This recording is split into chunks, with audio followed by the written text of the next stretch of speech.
Everyone will be going live in very shortly, 30 seconds time.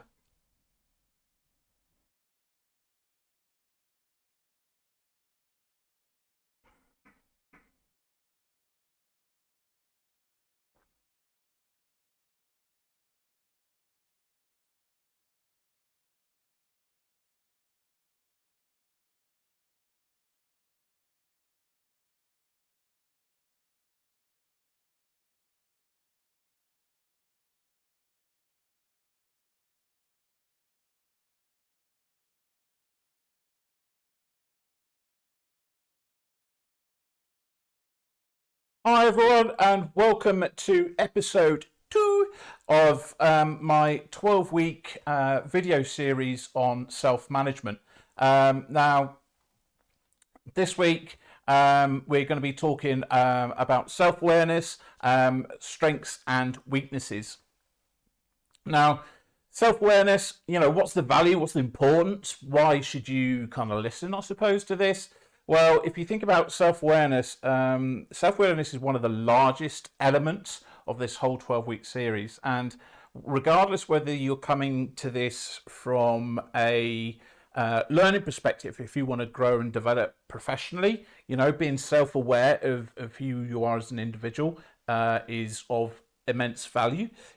If you come into this as a partner or family member of a loved one who's struggling with mental health and you want to try and understand things a bit more, well, the only way to really try and understand it is for you to be more self-aware yourself and to go through your own little journey, because when you do that, you can then you'll get educated, you'll gain knowledge, you'll grow and develop, and as you grow and develop and you understand these elements, then you can start empathizing and understanding with your loved one who's struggling.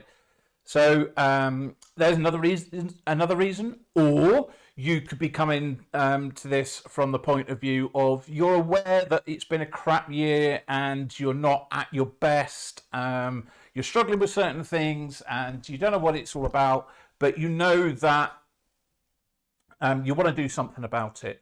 Yeah, so you haven't got a diagnosable mental illness or anything like that. You're just feeling really low, so you want to be able to develop yourself. You want to understand things a bit better, and so there's another reason for doing it.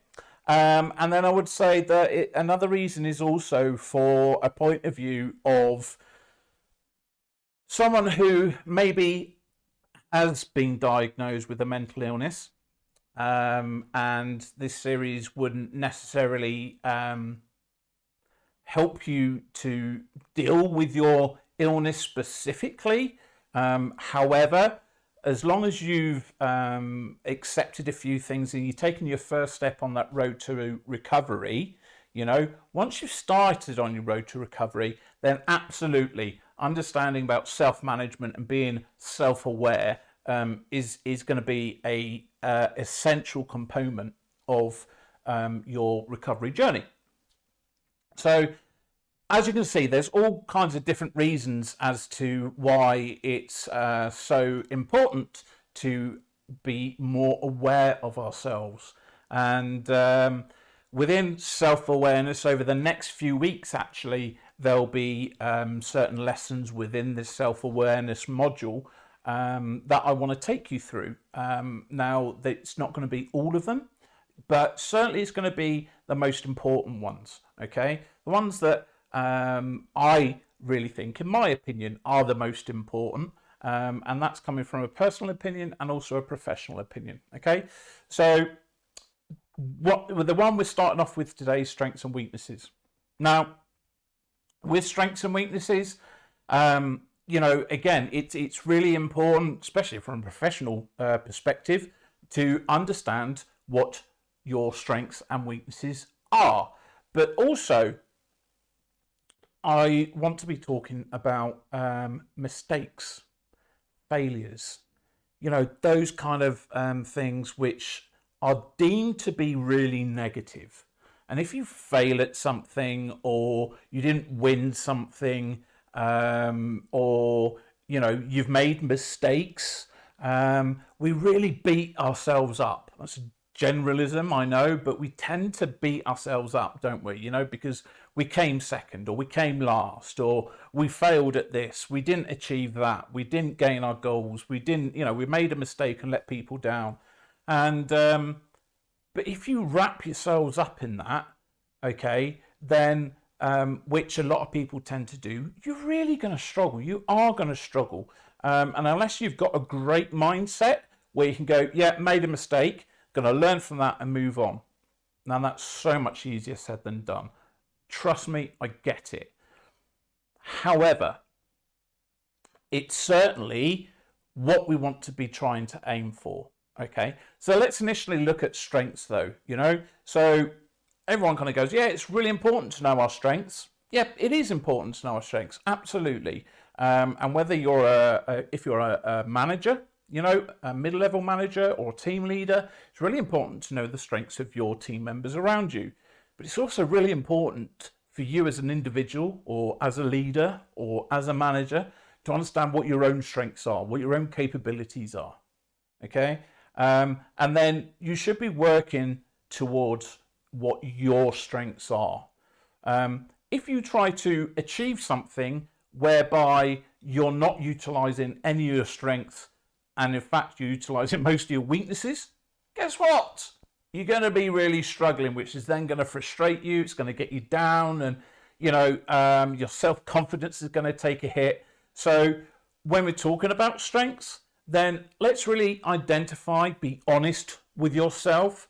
Sometimes we wish that we were stronger in certain areas, and we're not, but we tell ourselves that we are, you know, and sometimes it takes a loved one or someone close to us to tell us the hard truths, okay? And in my view, that's what friends are there for, you know. They're not going to stand by and let you see you make a prat of yourself, you know, or even more importantly, letting yourself down and beating yourself up about it.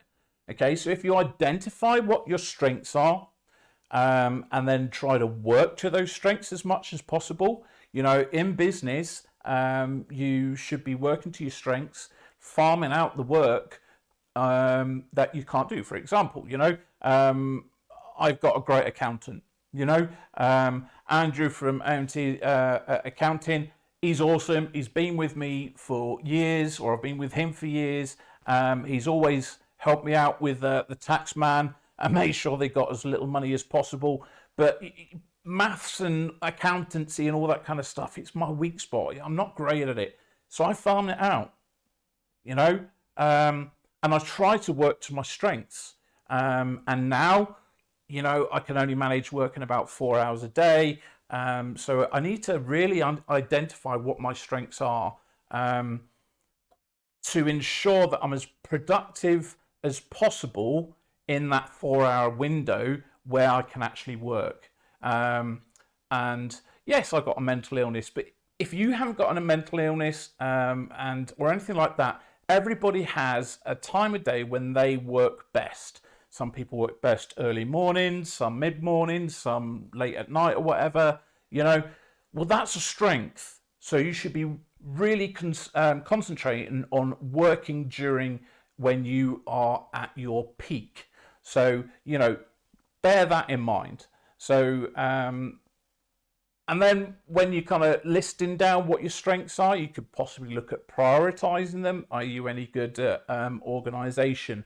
Are you good at planning? Are you good at kind of these other elements? Or if we're going to be looking at from a mental health point of view, are you good at communication? Are you really honest with yourself?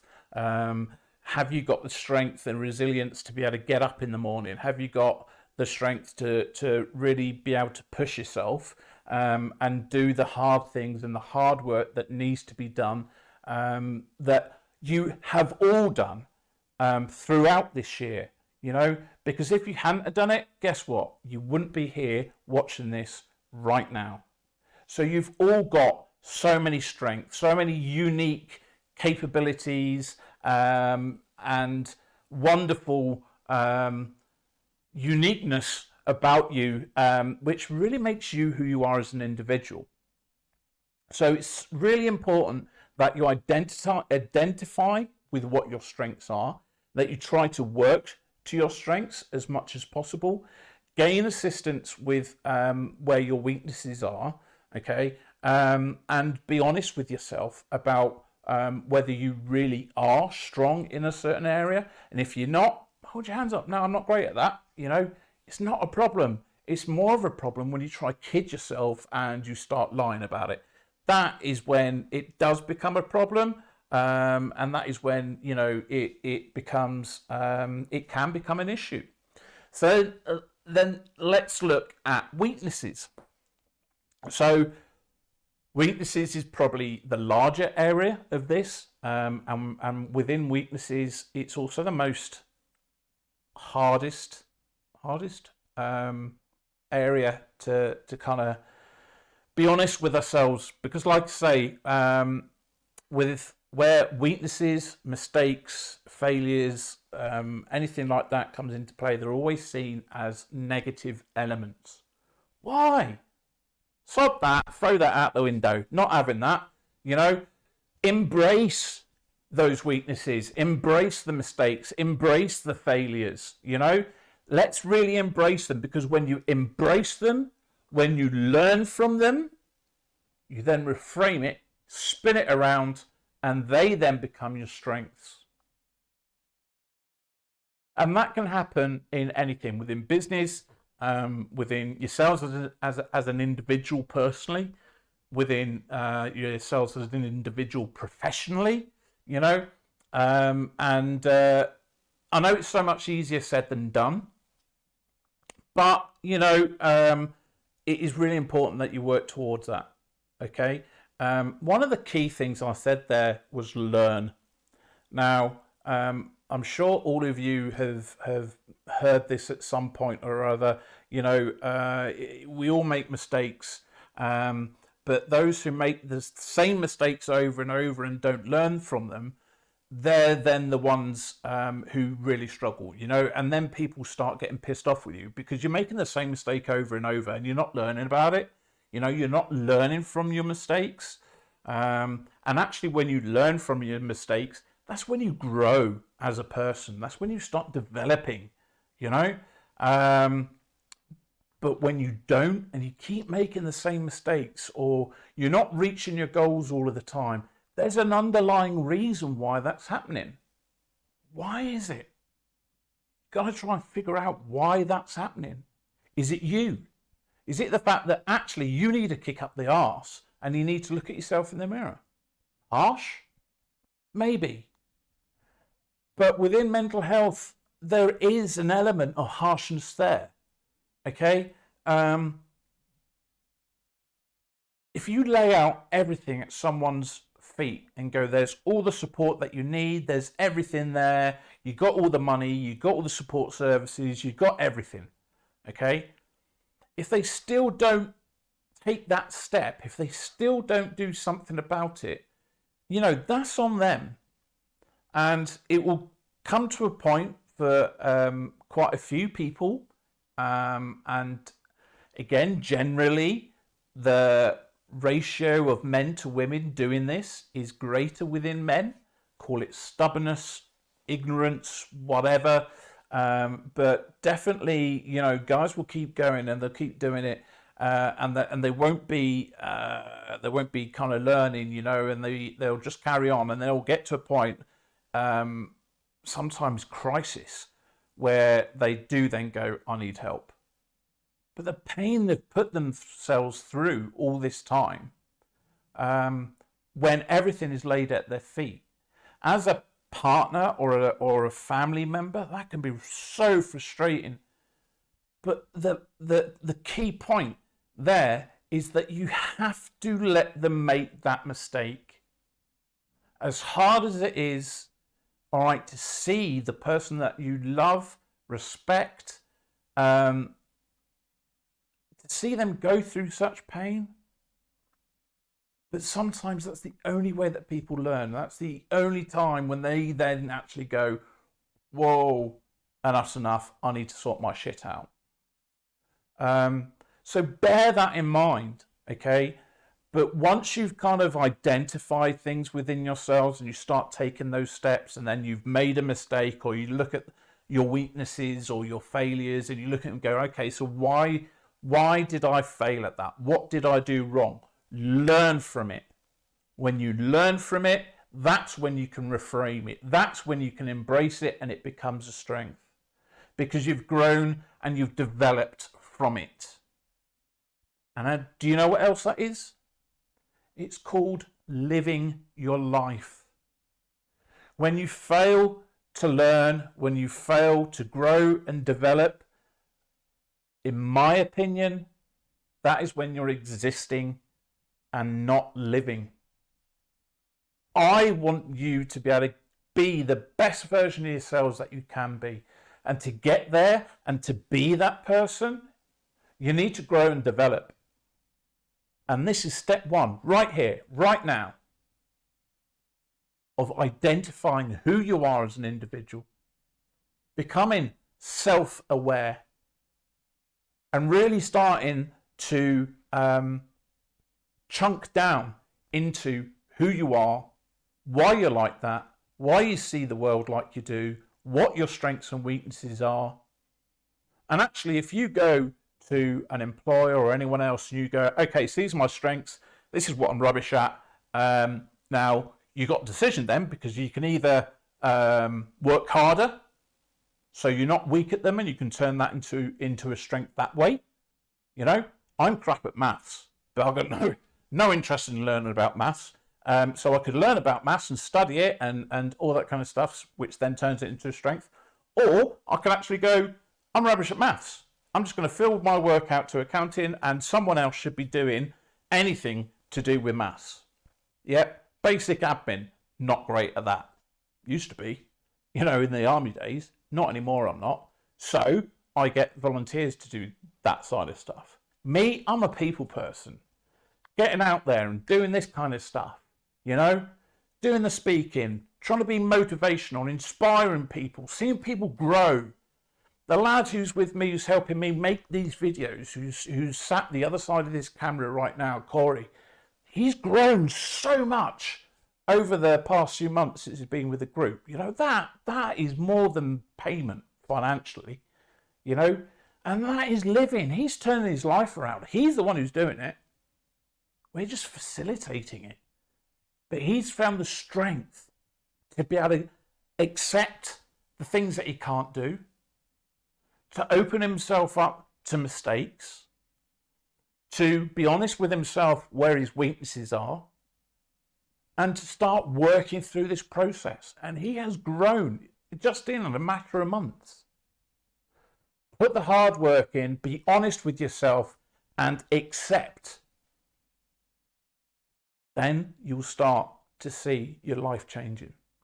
You'll start growing, you'll start developing, and you'll become a better version of the person you are today, sat here listening to me drone on. Okay? So it starts here today. Strengths and weaknesses. Identify your strengths, identify your weaknesses. Don't be embarrassed of them. Embrace them. And when they happen, learn from them. Try not to make them again. Although, if you do, we're only human, these things happen. But do your best. And this is step one. Okay? Next week, we're going to be looking at talking about values and beliefs, and the importance of values and beliefs, and not just identifying what your values are, but why you have the values and the belief systems that you have. Look out for the resources that we're going to start putting out on our Facebook page, Talk Mental Health. So we're going to be putting some exercises out there soon. So keep an eye out for those posts. All right. Go to our Facebook page, Talk Mental Health, like the page, and you'll be able to see it when we make the posts. Go to our YouTube channel, Talk Mental Health. Give us a follow and have a look at some of a lot of the other videos that we've got on there. Which will help you to gain a better understanding of what mental health is and about who the bloody hell I am. Until then, until next week, unless we got any questions, Corey? Roger that. You got any questions, ping them into us, all right? And we'll be there for you, okay? Don't forget, we're in November, which means Movember, which is why I've got this awesome moustache going on, okay, my gringo. And we've got the moustache competition going on at the moment throughout November, a weekly winner, which will be announced every Monday.